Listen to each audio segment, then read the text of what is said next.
Cuando la policía registró el taller de John Hay, en la primavera de 1949, no sabían qué encontrarían.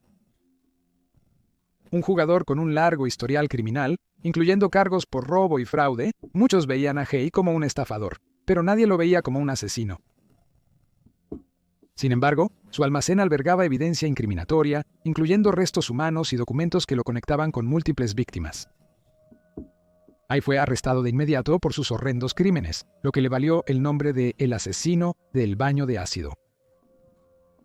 Pero, ¿quién era John Hay y qué lo llevó a cometer estos actos de violencia? En este episodio de Mentes Asesinas, buscamos arrojar luz sobre estas preguntas y más, mientras exploramos la vida y los crímenes de John Hay.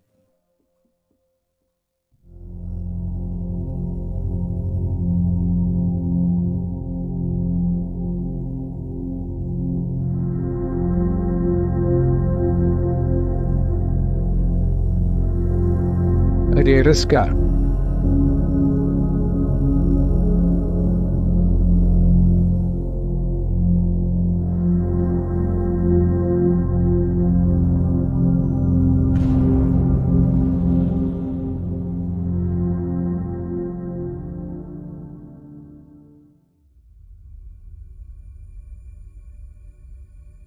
Vida temprana. John George Hay nació el 24 de julio de 1909 en Stamford, Lincolnshire, Inglaterra.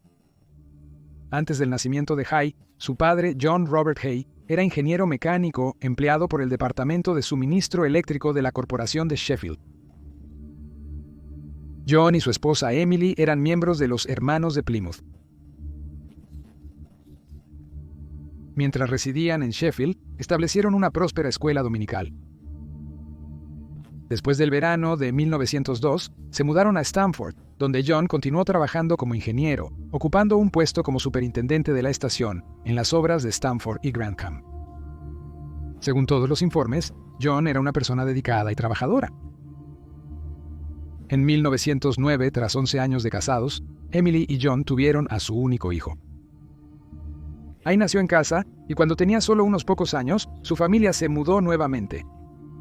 Esta vez se establecieron en una casa de 5 habitaciones en la calle Ledger número 112, ubicada en Outwood, una pequeña comunidad minera en Yorkshire, que en 1921 constaba de menos de 10.000 residentes. John mantuvo un puesto de ingeniería hasta su jubilación en 1935. Durante la infancia de Hay, su padre era minero en Lofthouse y su madre era ama de casa. Aunque no eran ricos, la familia vivía cómodamente. Una casa de 5 habitaciones fue descrita como una bonita, grande y cómoda casa adosada. No obstante, la madre de Hay afirmó posteriormente que pensaba que su hijo se volvió un asesino debido al estrés que ella sufría por la pobreza cuando él nació. En su testamento de 1949, John Hay describió a sus padres como cariñosos, pero señaló que su entorno era anormal, escribiendo que a pesar de su amabilidad, no tuvo las alegrías o compañía que suelen tener los niños pequeños. Desde mis primeros días, mi recuerdo es de mi padre diciendo, no hagas o no debes hacerlo. Se veía mal y no edificante cualquier forma de deporte o entretenimiento ligero. Solo había y siempre condena y prohibición. Mencionó que la secta protestante de sus padres priorizaba sus creencias religiosas sobre todo lo demás y agregó, me criaron principalmente con historias bíblicas sobre el sacrificio. En años posteriores, después de su captura por sus numerosos delitos, ella usaría su estricta educación religiosa como su defensa y afirmaría que sufrió pesadillas religiosas en su infancia. El conmutador religioso de la familia tenía en alta estima a su padre, John. A menudo era elegido para responder a las quejas sobre miembros problemáticos y se utilizaba como portavoz del grupo cuando era necesaria una acción disciplinaria. Los padres de Hay pasaron gran parte de sus vidas sintiéndose superiores al vecindario por su posición en la comunidad. Emily declaró después, despreciábamos a la gente del pueblo por creer que éramos los elegidos de Dios. Hay dijo de su padre, era un pecado estar contento con este mundo, y había constantes recordatorios de su corrupción y maldad. El anhelo de mi padre de aislar a su familia del mundo malvado era tal que erigió un gran muro alrededor de nuestro jardín impidiendo que alguien pudiera mirar adentro. La valla del jardín medía entre 6 y 8 pies de alto. El padre de Hay también tenía una pequeña cicatriz azul en forma de cruz distorsionada en la frente. Hay recordó que John le dijo: «Esta es la marca de Satanás. He pecado y Satanás me castigó por ello. Si pecas, Satanás te marcará con un lápiz azul». De niño, Hay solía quedarse despierto, temiendo despertar una mañana con una cicatriz como la de su padre. Durante esta misma conversación, John describió a Emily como un ángel, con Hay declarando: «Mi consternación fue aguda cuando estaba en la escuela. Pronto descarté la idea de que por ser hijo de un ángel y el único hombre pecador, debía ser extraordinario. La historia fue despreciada. Siempre he apreciado, en sentido figurado, los pensamientos de mi madre como un ángel». La exposición de Hay al mundo secular durante su niñez estaba estrictamente limitada por sus padres. Cuando comenzó a leer La Isla del Tesoro en la escuela, su padre se quejó al director. Cuando sus compañeros hablaban sobre lo que oían en la radio, su padre le dijo que era un instrumento del diablo. Y cuando Hay preguntó a su padre por qué no leía el periódico, le dijeron: «Es una cosa del mundo, no hay tiempo suficiente para leer la Biblia». Aunque no está claro si a Hay le gustaba activamente su infancia, o simplemente soportaba la mano que le habían dado, su padre tenía su propia opinión, señalando: «John fue criado en un ambiente religioso estricto y lo aceptó con deleite. Le encantaba estar entre el pueblo de Dios». Cuando Hay tenía entre 10 y 11 años, comenzó a caminar 3 millas desde su casa hasta la Catedral de Wakefield a las 5 de la mañana para cantar en el coro. El reverendo de la época describió a Hay como un poco fuera de control de una forma traviesa. Se informa también que Hay se convirtió en un talentoso pianista en algún momento durante su infancia y desarrolló un gusto por la música clásica. Su participación en el coro de la catedral le permitió asistir a la Queen Elizabeth Grammar School en Wakefield con una beca. Sin embargo, los biógrafos han señalado el conflicto que esto causó a Hay, ya que las opiniones de los maestros de la escuela no coincidían con las de sus padres. Con Hay señalando: «Lo inquietante era que parecía posible producir 2 interpretaciones igualmente satisfactorias del mismo texto. ¿Cuál era la correcta?». En su niñez, Hay tuvo pocos amigos. En cambio, buscó compañía en los animales, escribiendo en 1949: «Los perros siempre han sido mis amigos». Compartía su comida con perros callejeros y tenía conejos como mascotas. John describió a su hijo como un buen chico que nunca se portó mal hasta que dejó su casa. Tenía muy buena salud y no había nada malo con él mentalmente. Se llevaba bien con otros chicos, pero era demasiado generoso. Esta concisa descripción de Hay dista mucho del hombre en que se transformaría. Un periodista en 1949 escribió que para sus padres él estaba sin mancha. Una cosa es segura: él no conocía al joven George ni sus pensamientos. Mientras tanto, la comunidad de Hay tenía un recuerdo distinto de él. Uno lo describió como un matón que lastimaría a niños más pequeños que él, y enfatizó que nunca fue reprendido porque su padre ocupaba un puesto senior en la mina de carbón y podría hacer que despidieran al denunciante. Otro hombre, que antes asistía al coro con Hay, lo describió como poco confiable, agregando que le gustaba gastar bromas, pero siempre tenía que tener la última risa. Otro compañero de estudio recordó la vez que Hay le robó su blazer y lo lanzó a una vía de tren, donde Hay le dijo escalofriantemente: «Viene un expreso y te atropellará y te cortará en pedacitos, y habrá sangre por todas partes». Otros reportes sobre la infancia de Hay no fueron más favorables. Una persona señaló que disfrutaba escupiendo a los pasajeros desde el piso superior de los tranvías que usaba para ir a la escuela, y que se exhibía a los escolares. Era conocido por robar en tiendas y tener problemas para encajar con chicos de su edad. Nunca jugó al fútbol ni participó en juegos, pues temía lastimarse y no le gustaba lo brusco. Al igual que los informes sobre su vida social, las descripciones de los logros académicos de Hayes diferían.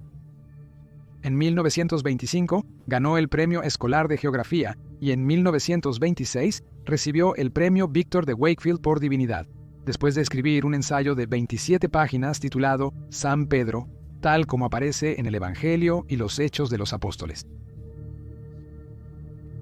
También era miembro del Club de Ciencias y se destacaba en este ámbito. Desde temprano en su carrera escolar, Hay comenzó a falsificar informes escolares en sus libros de registro, imitando la letra de su maestro, y a menudo era severamente castigado por mal comportamiento.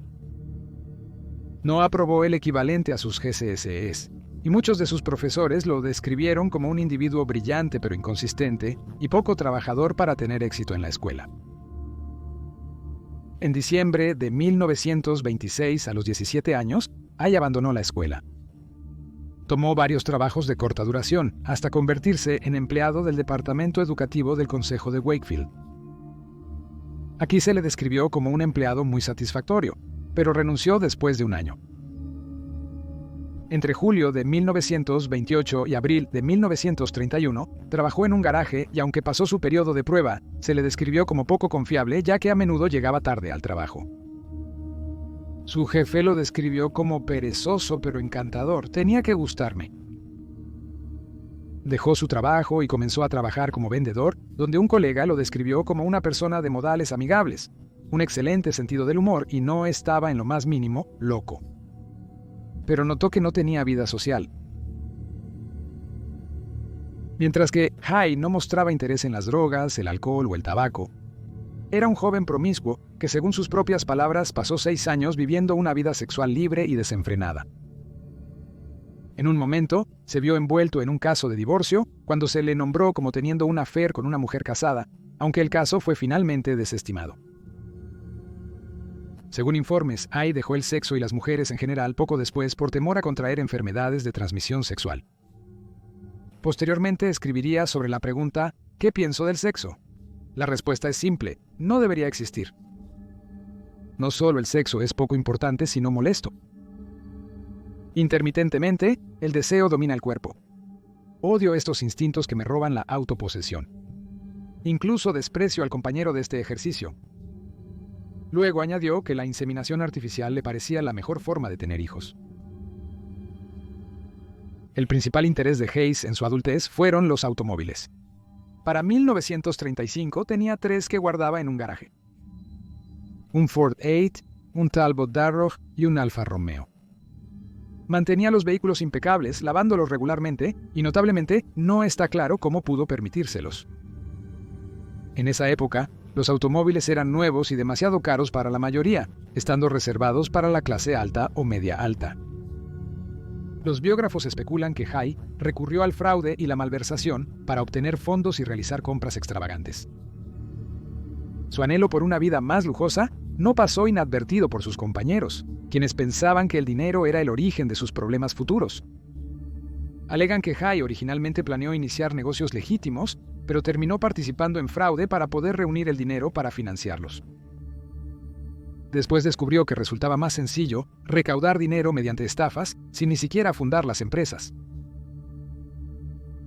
Hay era tan encantador y hábil que la mayoría no notó que estaban siendo estafados hasta que fue muy tarde. Esto lo motivó a seguir delinquiendo en lugar de buscar un sustento honesto. Alrededor de este tiempo, Hay abandonó la fe que había adoptado mientras asistía a la escuela de gramática y se reconectó con una que practicaban sus padres.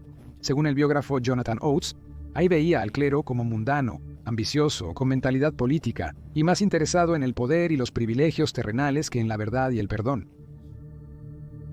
Pero a pesar de todas sus opiniones sobre sus antiguas creencias, Hay era, como se describió anteriormente, conocido por darse caprichos. Disfrutaba de los autos lujosos, la ropa llamativa y el ambiente vibrante de Leeds. Tenía grandes ambiciones pensando que superaría a sus padres. Anhelaba lo que ellos carecían y creía poder alcanzarlo gracias a su mejor educación. Pero a pesar de sus creencias y objetivos, Hay continuó luchando para obtener lo que quería, ya que mantenía empleos de bajos ingresos y tenía muy poca vida social.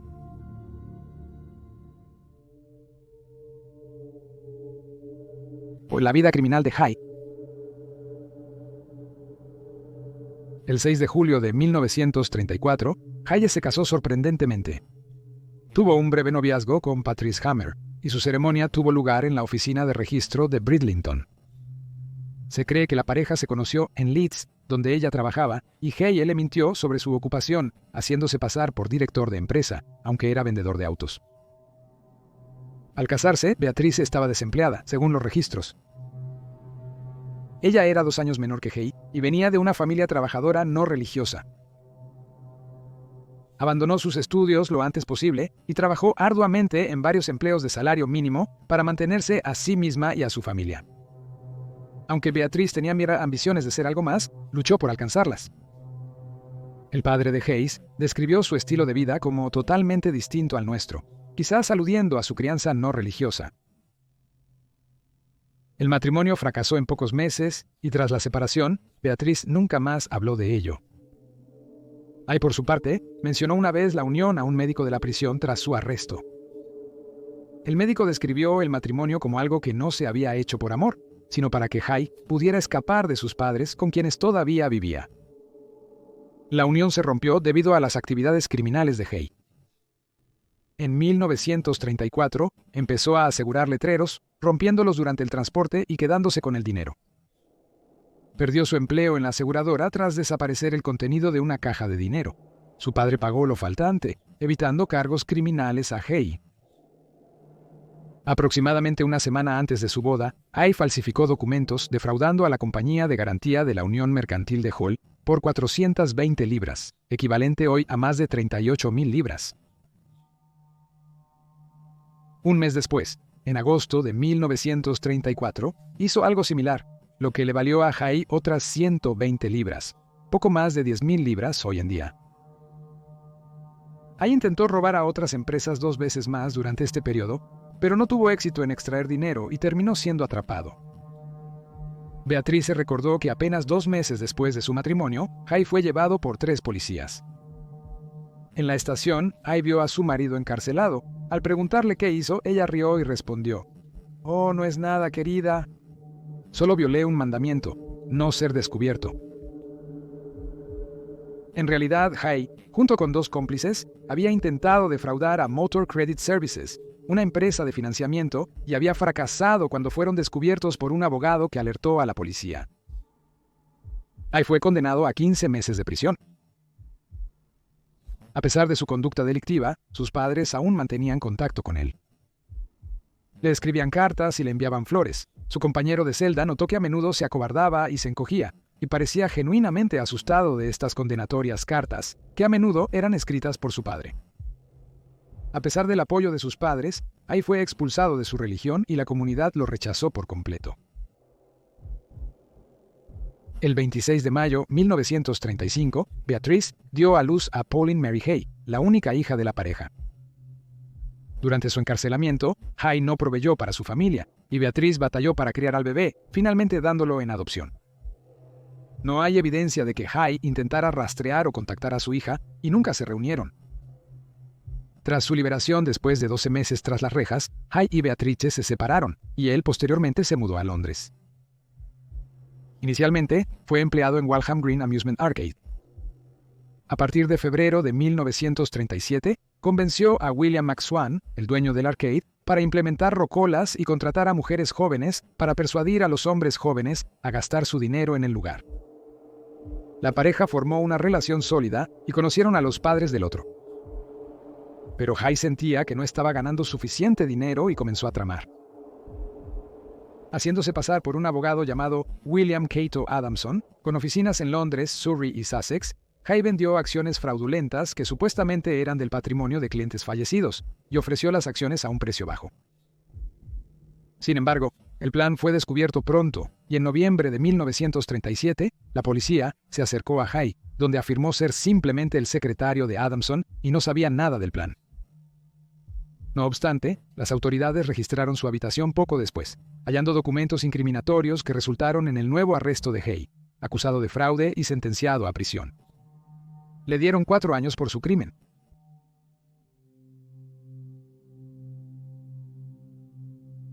La obsesión de Hay con el ácido. La estancia de Hayes en prisión fue diferente esta vez. Hubo un cambio en el joven que lo hizo alejarse internamente del fraude solo y moverse hacia el crimen violento. Se interesó en discutir sobre asesinatos, específicamente en usar ácido para hacer desaparecer el cuerpo simplemente.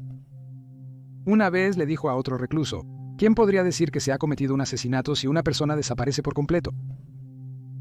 Solo el asesino lo sabría, y si mantenía la boca cerrada, estaría a salvo. También discutió sobre el ácido con otro recluso, quien describió a Hay como un hombre muy amargado que hablaba principalmente de su liberación y de la eliminación de los humanos. Hay afirmó que sin un cuerpo no podrían proceder con un caso de asesinato.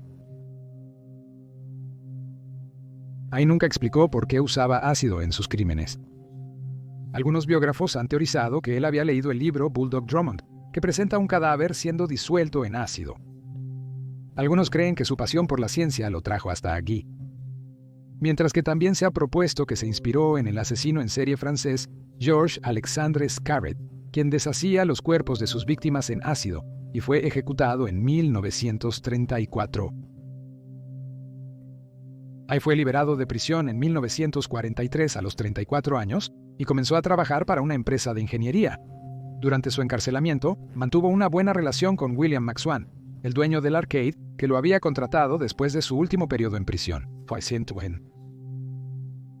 Descubrió que William estaba recolectando dinero para sus padres, quienes poseían varias propiedades que alquilaban, y comenzó a sentir celos de este estilo de vida y comenzó a planificar su desaparición, asegurándose de comprar el activo que necesitaba antes de llevar a cabo el hecho.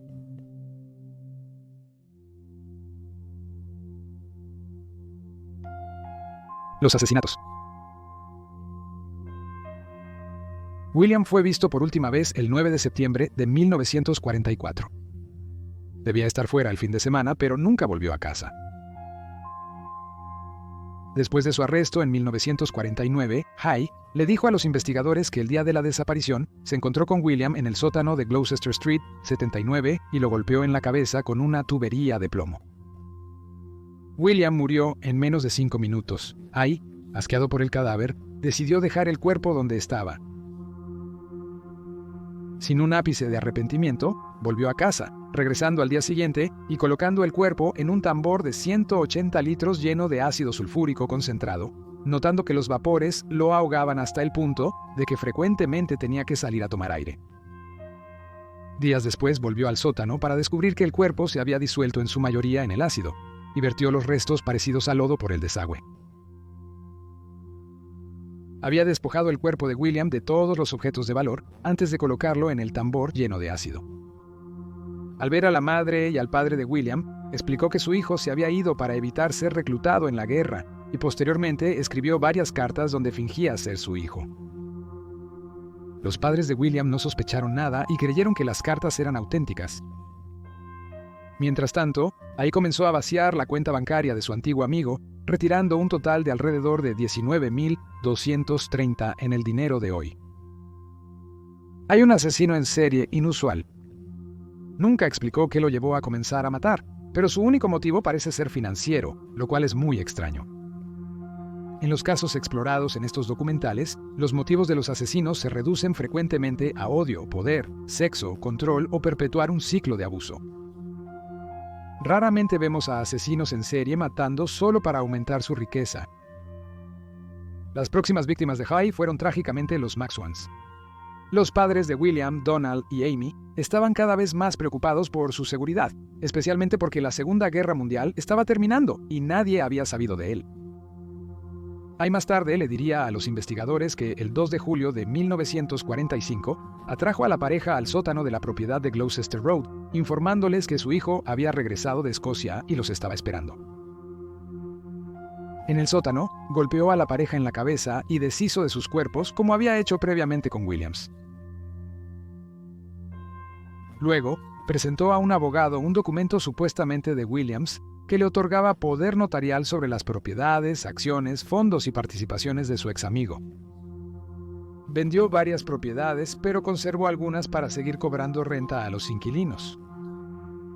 Luego de contarles que los McSwans se fueron del pueblo mediante cartas con firmas falsas. Una inquilina, la señora Curtin, inicialmente no le creyó y se negó a enviarle dinero.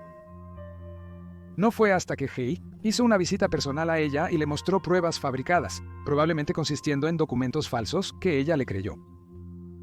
Hay tuvo una suerte increíble en este momento, ya que no solo ella le creyó, sino que no le pareció extraño el hecho de que él tenía los libros de racionamiento de William y sus padres. Para 1947, Hay tenía el equivalente moderno de más de 280,000 libras en su cuenta bancaria. Esta enorme riqueza le permitió darse los caprichos que siempre había deseado. Una de las primeras cosas que hizo con su dinero recién adquirido fue comprar un coche nuevo.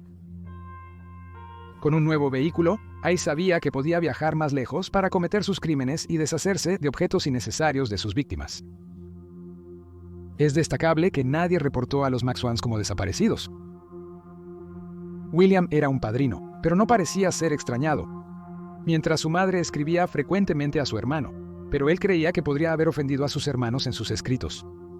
Y no consideró que algo inapropiado podría haberle sucedido a ella. Cuando dejó de enviarle cartas, la familia no tenía más amigos cercanos o parientes que pudieran extrañarlos, y con el fin de la guerra, la gente a menudo iba y venía sin previo aviso. Esto permitió a Mae salirse con la suya con sus crímenes con facilidad, al menos por ahora.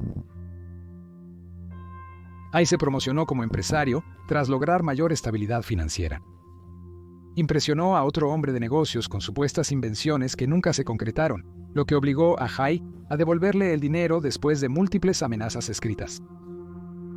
Hay propuso otras invenciones a una empresa de ingeniería, pero aunque estaban interesados, le pidieron ajustes que nunca realizó. Aún así, continuó con la fachada, incluso hizo encabezados de cartas y tarjetas de presentación para darle una apariencia más profesional, ya que ninguna de sus empresas había generado cantidades sustanciales de dinero. Aunque Hay pronto se dio cuenta de que necesitaría elegir nuevas víctimas en agosto de 1947. No tenía más de 2.400 libras en su cuenta bancaria en el dinero de hoy, y eso simplemente no era suficiente para mantener su estilo de vida. Archibald y Rosalind Henderson conocieron a Hay cuando vendían su propiedad en la plaza Ladbroke número 22. Sabía que no podía comprar la casa, pero lo usó para presentarse a la pareja adinerada. Los tres empezaron a reunirse con frecuencia, con Rosalind invitando a Hay a su hogar para que tocara el piano para ellos. Hay recordó que encontraba a la pareja interesante y divertida, y salíamos mucho juntos. Sin embargo, también añadió: nunca sentí gran afecto por ninguna de mis posibles víctimas, aunque tampoco creo que confiaran o me respetaran mucho. El 22 de diciembre de 1947, Hay empezó a planear sus siguientes asesinatos. A principios de mes, sacó el antiguo revólver de servicio y una máscara de gas de Archibald, los cuales encontró en sus habitaciones encima de una tienda que poseían. La pareja fue vista por última vez con vida el 12 de febrero de 1948.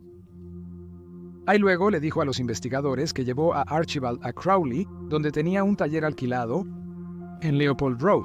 Disparó a Archibald con su revólver y lo colocó en un tanque de ácido. Luego regresó a Brighton para recoger a Rosalie, alegando que su esposo estaba enfermo y ella necesitaba atenderlo. Rosalie recibió un disparo de revólver y fue sumergida en un tanque de ácido. Antes de colocar los cuerpos en los químicos, Hay, por supuesto, se aseguró de robar a la pareja sus objetos de valor, y mientras manejaba el ácido, usó una máscara de gas. Aprendió de sus anteriores empresas que esta era la mejor forma de protegerse de los vapores. Al no haber desagüe en su taller, Hay vertió los restos de lodo con un pie de Archibald, parcialmente disuelto, en un montón de escombros detrás de la propiedad. Luego, Hay pagó la cuenta del hotel, recogió el equipaje y se llevó a su perro. Vendió sus artículos más valiosos, se deshizo del equipaje y mantuvo al perro por un corto tiempo antes de llevarlo a una perrera. Al igual que con William McSwan, Hay intentó desviar las sospechas fingiendo ser Rosalie.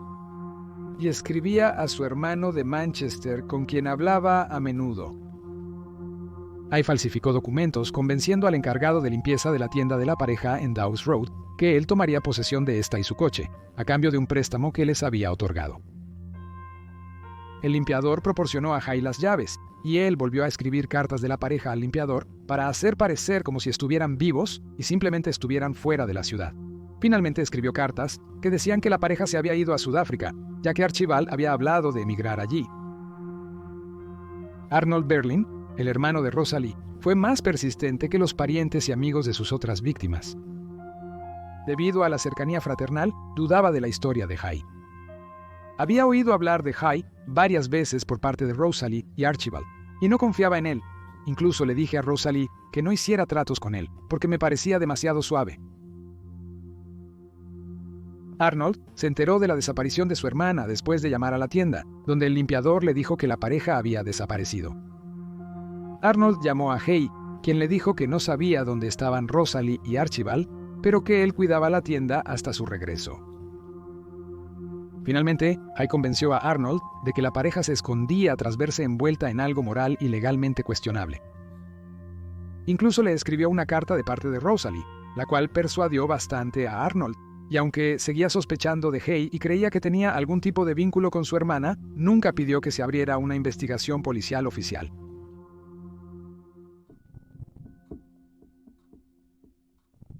La última víctima de Hay.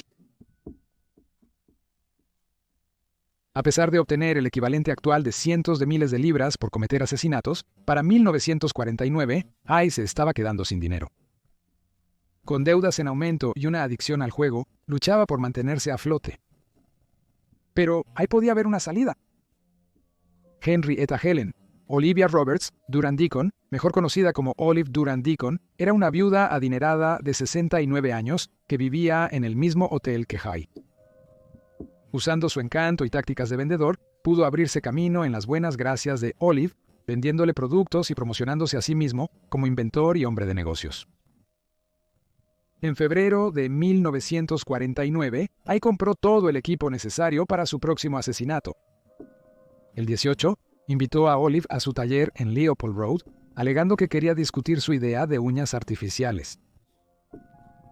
Una vez allí, le disparó a Olive en la parte posterior de la cabeza, le quitó su abrigo de piel y joyería costosa y la colocó en un tanque que llenó con ácido.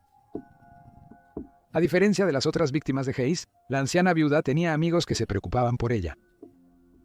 Un tal compañero notificó a la policía de su desaparición y se difundió una descripción de la mujer desaparecida. Su historia apareció en los periódicos solo días después. Varios de los seres queridos de Olive señalaron a Hay, notando que lo encontraban sospechoso y desagradable, especialmente porque la viuda les había dicho que se encontraría con él el día de su desaparición.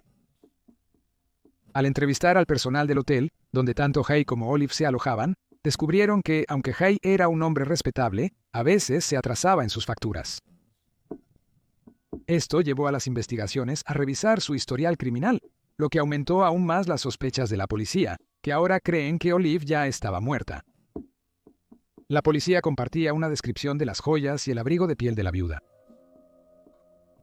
Hay fue entrevistado por las autoridades, dando su primera de 5 declaraciones sobre la desaparición de Olive.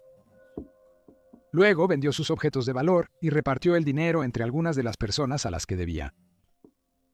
Después de una segunda declaración, la policía se mantuvo cautelosa con Hay y decidió el 26 de febrero investigar su taller. Dentro, los investigadores encontraron todo tipo de pruebas notables. 3 vaqueros ácidos, una bomba de estribo, un delantal de goma, guantes de goma y un revólver.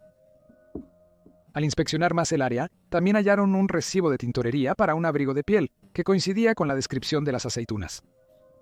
Así como los libros de racionamiento de los McSwan, los pasaportes de los Henderson y las tarjetas de identidad de sus víctimas. El charco de lodo descubierto en la parte trasera de la propiedad solidificó aún más las sospechas de las fuerzas del orden. Un patólogo llamado Keith Simpson reveló que contenía 26 libras de grasa corporal humana, parte de un pie humano de Archibald Henderson, cálculos biliares humanos y parte de una dentadura que pertenecía a Olive, como lo señaló su dentista en el juicio posterior de Hay.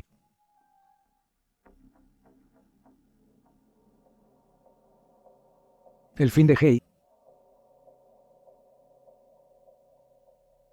Bajo custodia, Hay confesó haber destruido completamente el cuerpo de Olive Durand Deacon con ácido. Afirmó que no asesinaba por dinero, sino por la necesidad de beber sangre humana. Alegó que antes de arrojar sus cuerpos al ácido, cortaba las gargantas de sus víctimas y recolectaba un vaso de sangre que bebía antes de deshacerse de los cuerpos. Se ha sugerido que Hay contó esta historia para parecer loco, ya que había preguntado anteriormente cuáles eran las probabilidades de que alguien fuera liberado del centro psiquiátrico de alta seguridad del Hospital Broadmoor. Aún así, los periódicos de la época publicaron esta información, con el Daily Mirror apodando y el Evening News apodando a Hay el asesino vampiro. Hay admitió las matanzas de los McSwans y los Hendersons, así como de otras 3 personas, un joven llamado Max, una chica de Eastbourne y una mujer de Hammersmith. Sin embargo, no hay evidencia de que estas últimas 3 personas hayan existido, y Hay mantuvo descripciones vagas de las supuestas víctimas. Además, no se encontró evidencia de estas supuestas víctimas en el taller de Hay, a pesar de que él conservaba algún tipo de pertenencias de cada víctima, ya sea sus tarjetas de identidad o algo más.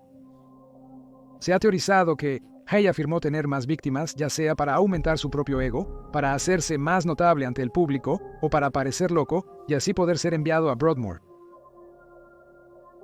En el juicio de Hay, iniciado el 16 de julio 1949 en el County Hall en Lewes, se declaró loco y reiteró que solo mató para satisfacer su necesidad de beber la sangre de sus víctimas. Afirmó que la sustancia dominaba sus sueños desde niño y que en 1944, tras un accidente de coche, estos sueños volvieron a atormentarlo. En los sueños, Hay caminaba por un bosque donde los crucifijos se transformaban en árboles y la sangre goteaba de las ramas. El fiscal general, Sir Hartley Shawcross, instó al jurado a rechazar la defensa de Hay de locura, afirmando que los asesinatos fueron premeditados. Mientras tanto, la defensa de Hay, liderada por Sir David Maxwell Fyfe, llamó a varios testigos para discutir la salud mental de Hay, incluyendo a Sir Henry Yellowlees, un psiquiatra que creía que Hay sufría de paranoia. También alegó que la estricta educación religiosa del asesino había tenido un impacto en cómo se había desarrollado, afirmando que al llevar a cabo lo que veía en sus sueños, Hay estaba cumpliendo la voluntad de una autoridad superior. Hay permaneció impasible durante el juicio. Supuestamente creía que no sería declarado culpable, ya que los cuerpos de sus víctimas no fueron recuperados por completo. Para su sorpresa, el jurado lo declaró culpable tras una breve deliberación y fue sentenciado a muerte. El 19 de julio, 1949 días después de iniciar su juicio, Hay llegó a la prisión de Wadsworth, ya que la prisión de Lew dejó de realizar ejecuciones. Se fijó su muerte para el 10 de agosto. Siguió escribiendo a sus padres hasta su ejecución en la horca. Nunca perdieron su amor por su hijo, a pesar de descubrir las cosas horribles que había hecho. Después de su muerte, las posesiones de Hay fueron enviadas a sus padres, incluyendo un par de gemelos de oro de 9 quilates. Su padre escribió al personal de la prisión, agradeciéndoles por cuidar de su hijo. Aún después de fallecer, Hay siguió engañando y presentándose como un hombre íntegro. Escribió unas memorias de 72 páginas que fueron parcialmente editadas y publicadas por el News of the World. Como parte de su prefacio, el periódico escribió que hay pocas dudas de que Hay es un hombre de casi genio escritor, inventor, poeta, músico y poseedor de un talento para las finanzas que, si se hubiera desarrollado en líneas legítimas, lo habría hecho millonario antes de cumplir 40 años. Por su parte, Hay se pintó a sí mismo de una manera que esperaba agradar al público y se vindicara a sí mismo a sus ojos. Exageró su amor por los animales, omitiendo el hecho de que originalmente había usado ratones cuando experimentaba con ácido sulfúrico, y afirmó que para sus amigos no había nada. Yo podría hacer algo que no sea bueno. En sus escritos antes de su muerte, Hay afirmó haber sido controlado por una fuerza superior y que era un objeto pasivo a merced de fuerzas externas a sí mismo. No creía que los asesinatos que cometió fueran acciones conscientes, pero aparentemente lo hacía para suprimir cualquier atisbo de culpa o remordimiento. Decir que no había sido él quien dañó a sus víctimas le aliviaba la conciencia. Hay es descrito como un asesino despiadado, ya que nunca mostró remordimiento por sus víctimas, pero como señaló Stafford Summerfield del News of the World, también se le describía como un corista, un amante de la naturaleza, y para sus amigos, gentil, amable y considerado. Stafford terminó con, en resumen, una contradicción en términos desconcertante, intrigante, pero aterradora enigma. Incluso hoy, los crímenes de Hay son difíciles de entender. A diferencia de muchos de sus otros homólogos asesinos, él no buscaba poder o venganza, solo riqueza. Psiquiatras más modernos han ofrecido su propio posible diagnóstico del asesino del baño de ácido, que era un psicópata. Sin remordimiento, con mentiras compulsivas y egoísmo, es posible que Hay no fuera más que eso. Que se viera impulsado a matar por nada más que su propia avaricia desenfrenada parece menos exagerado cuando consideramos este posible diagnóstico. Le importaba poco las otras personas que habitaban el mismo mundo que él, y aún menos que sus acciones algún día llevarían a su propia perdición. Esto ha sido Mentes Asesinas. Cuídense y hasta el próximo video.